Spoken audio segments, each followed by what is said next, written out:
It's been a little while since I've talked to the media and discussed kind of our traffic enforcement and traffic strategies that we've been doing. So I just kind of wanted to touch base, maybe talk about some of the more recent crashes that have occurred and kind of our direction and what we're looking at kind of pushing forward.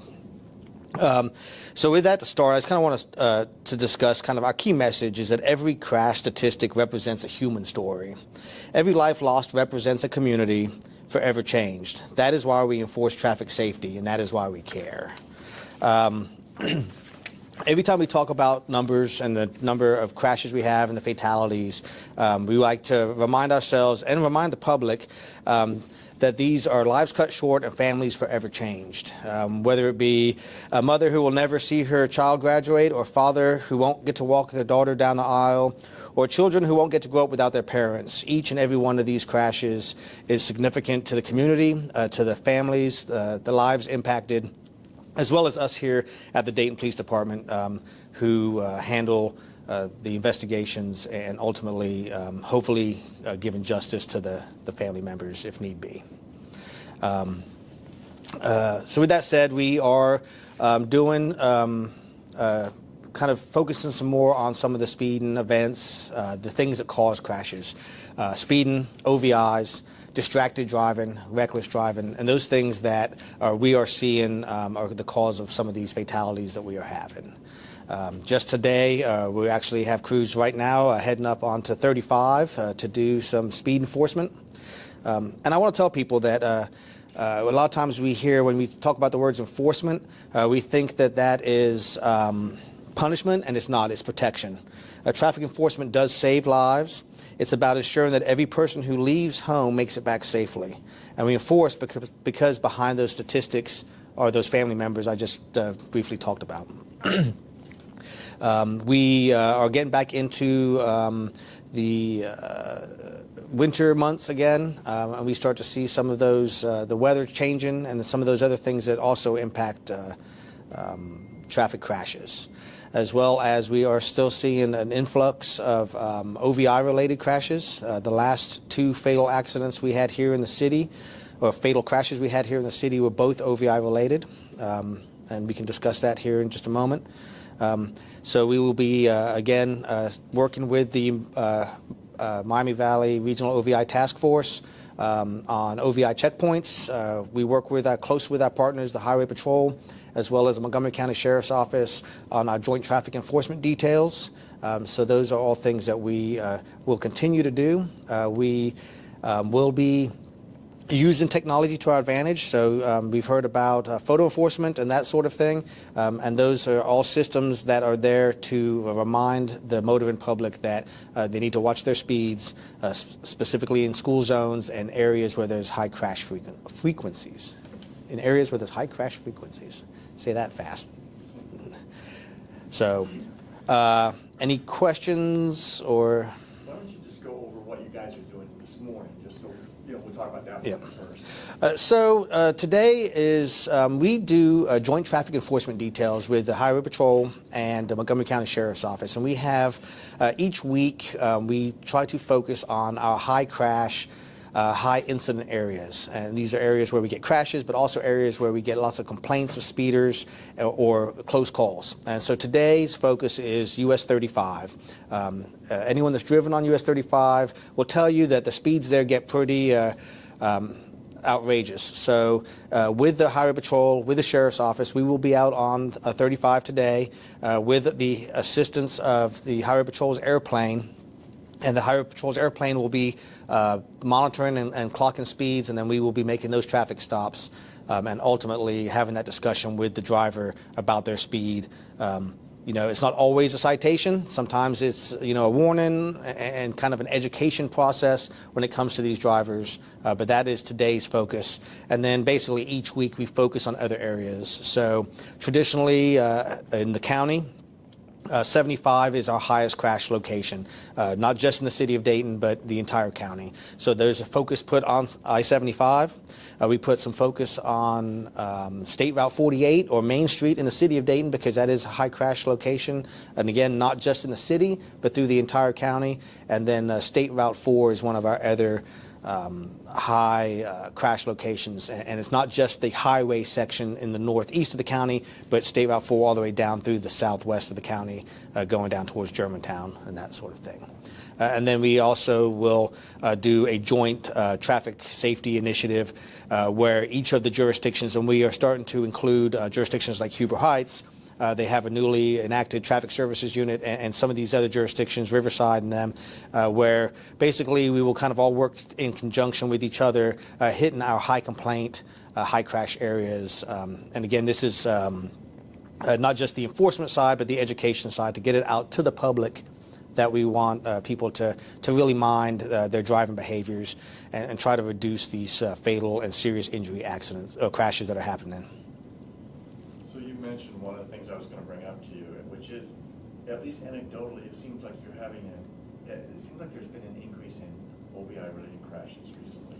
And you mentioned the last two fatal crashes in the city have been, appear to be OVI-related in some regards. Yes. So last week we had a young lady lost her life as a passenger on a motorcycle. We know that this particular crash was an OVI-related crash, and ultimately there will be charges forthcoming and presented to the Montgomery County Prosecutor's Office in regards to that crash. Just the week prior, we had another fatal crash up at Smithville and 3rd Street. We also know that this crash was an OVI and speed-related crash. So those charges will also get presented. But we have seen a high load of OVI-related crashes occurring in the city. The one last week on Harshman, that is actually the second OVI-related fatal crash at that location this year. We had one at the beginning of the year at that same location.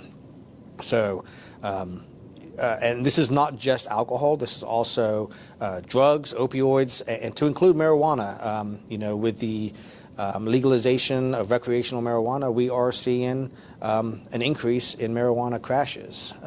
Just this morning, my OVI, main OVI officer detective made an arrest of a gentleman who was under the influence, admitted to using marijuana, and basically his excuse or his claim was, well, it's legal to purchase in Ohio.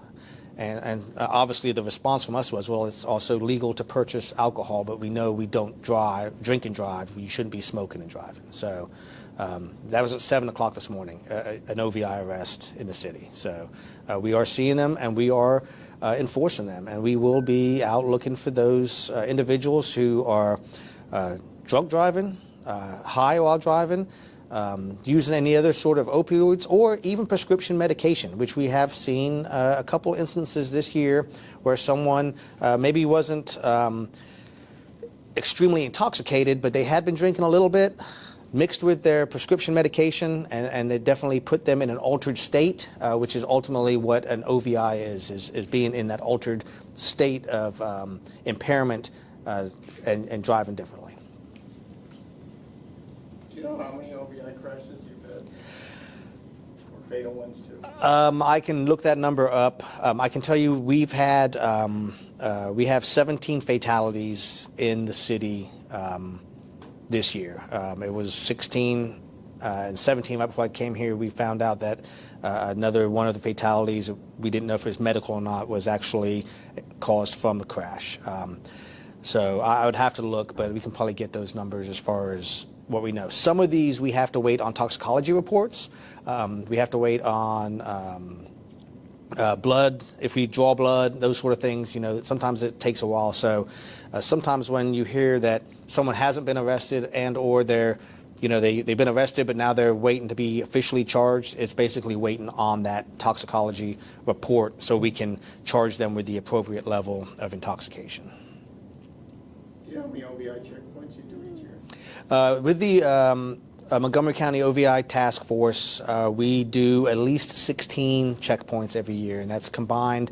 That's not just the City of Dayton. That's everyone that's in that task force. So us, the county, OSP does one, Trotwood normally does a couple. And we have monthly meetings with the OVI task force that we discuss trends, locations, and when these checkpoints will begin. A lot of those checkpoints are funded through grants, the OVI grants. So those grants run October 1st through September 30th. So again, we're getting right back into that kind of grant season and the start of the new OVI checkpoint season, I guess, if you want to call it that. So again, we look at specific locations where we've had a high number of fatal and serious injury crashes, and that's where we will try to put a checkpoint. So I can tell you now there'll probably be a checkpoint on Harshman somewhere down around Eastwood Lake in the coming months. So can you talk about all the checkpoint enforcement you're trying to do, all the education you're trying to do?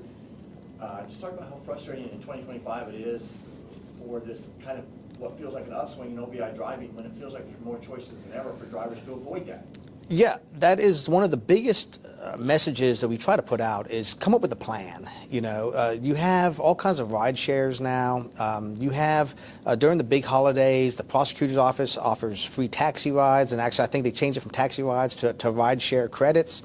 So there's all kinds of different ways out there to not have to drive your own vehicle. And so in this day and age, we just don't understand why people are taking or going out, drinking, having a good time, using recreational marijuana, and then getting behind the wheel. Just call for a ride share, call a friend. Just biggest thing is have that plan beforehand. And if you're hosting a party, again, football season's now amongst us, and if you're going to host a party for some sports or whatever that's time of the year, a Christmas party, have a plan for your guests. How are they going to get home? And discuss it beforehand, because the time to discuss the plan is not after you've already partaken in some festive beverages or the use of recreational marijuana. On top of that, is there also a way where you may be able to add like advertisements, particularly along 75, where there's a lot of traffic that comes through downtown Dayton, where you could maybe just educate, drivers, Yep. hey, because there's obviously construction that goes on through that area, Yep. but just education drivers that pass through 75 or 35, just to let them know, hey, these are some of the ways you can prevent, from all this that's happening. Yeah, and so the Dayton Police Department has our community engagement team, and we, the Traffic Services Unit and the community engagement team, our offices are actually directly across from each other, my office and the supervisor of that unit. And so we have now come together and kind of just come up with a plan and a way forward where that community engagement, that education piece, and working with the community is part of ultimately the traffic reduction or traffic crash reduction plan. I've talked in the past, really it's a three-prong approach of education, enforcement, and community engagement. And so yes, there'll be signage, there'll be hopefully social media posts. We do that already, the social media posts. We have signboards. I'm sure at some point you probably saw coming south on 75. I have to move those around, but there was that signboard that said, drive sober, or get pulled over, and I think at one point I had it saying something like phones down, seatbelts on. So it's all messaging like that is to get those messages out.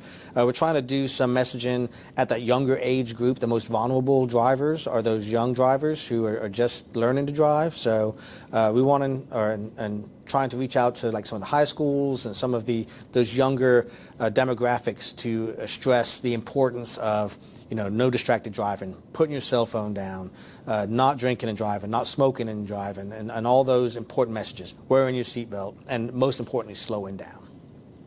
Can you talk a little bit more about there's a ton of opportunities for education and enforcement on highways and whatnot. Can you speak a little bit more to what can be done more, I guess on local roads per se, especially with a lot of the cars and the structures that we've seen over the last year? Yeah, so on the surface streets, we do a lot of focus on highways, and you're correct, and that's because ultimately, as I said, the speeds on the highways, at a speed, and a distraction and now a crash, the crashes are normally more severe. But we have just as many severe crashes on surface streets, cars going into homes, those sort of things. And a lot of those come back to the OVI-related crashes or distracted driving. And so what we like to tell people is if you have a problem in your neighborhood, you got to let us know, and then we will put our efforts into those neighborhoods. We have things like the speed signs that tell you how fast you're going. Those boards, we can put messages, watch out for the curve ahead, those sort of things. And the enforcement arm where we can send officers out to those particular neighborhoods, particular streets, and kind of do the enforcement and educate the people that their behavior on those surface streets are not right. I guess would there be, I know speed cameras have been a big focus, especially like in school zones and whatnot. Would there be any focus in expanding any of that? So with the photo enforcement and the speed cameras, we do have the majority of them in the school zones. We do have a couple that we move about the city that are not in school zones. Those are based off of high crash locations and complaint locations. So, when we receive complaints of speeders and different things, and so we kind of compile a list and then do some data, some research, and see if what is the most useful method or tool to put towards those complaints, whether it be just a speed board that tells you to slow down, or potentially a photo enforcement trailer, or we also have handheld enforcement camera systems. And we hear a lot about those systems, and some people don't care for them, but the thought is, especially with a handheld system, I can pull a person over for speeding, and now I've told one person in about a 15-minute window that they need to stop speeding, and hopefully their behavior changes. Where if I can send a notice to 15 people in 15 minutes, that's hopefully 15 people now that have realized that they didn't know what the speed limit was, they were going a little too fast, and it's really that education